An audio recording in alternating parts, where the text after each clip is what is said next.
నేను నీకు తోడయున్నాను కనుక భయపడకుము. ఆదికాండము 26వ అధ్యాయము 24వ వచనం. భయము చేత మానవుడు ప్రతిరోజు చనిపోతున్నాడు.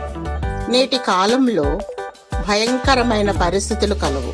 మనిషిని చంపుకునే దినాల్లో, నిర్దాక్షిణ్యంగా ఆస్తులను కొల్లగొట్టు దినాలు, ఆర్థికమైన విషయంలో మోసగించి దొంగిలించే దినాలు, స్వార్థంతో ఎదుటి మనిషిని కించపరిచి, నిరాకరించి, విమర్శించి తృణీకరించే దినాలు. సృష్టి ద్వారా విపత్తు సంభవిస్తుంది. సాటి మానవుని ద్వారా హాని కలుగుతుంది. కారణం, మానవుడు దేవునితో సహవాసము చేయడం లేదు, దేవునికి లోబడటం లేదు. మానవుడు లోకాన్ని ప్రేమించి భయభీతితో ప్రతిరోజు చనిపోతూ కృంగిపోతున్నాడు.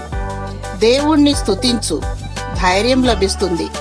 ప్రార్థిస్తే విజయం లభిస్తుంది.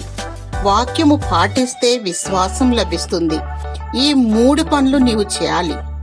దేవుడు నీకు తోడై ఉంటాడు. భయపడకుము, ఆయన శక్తిమంతుడు, ఆయన నిన్ను విడువడు. దేవుని స్తుతించు.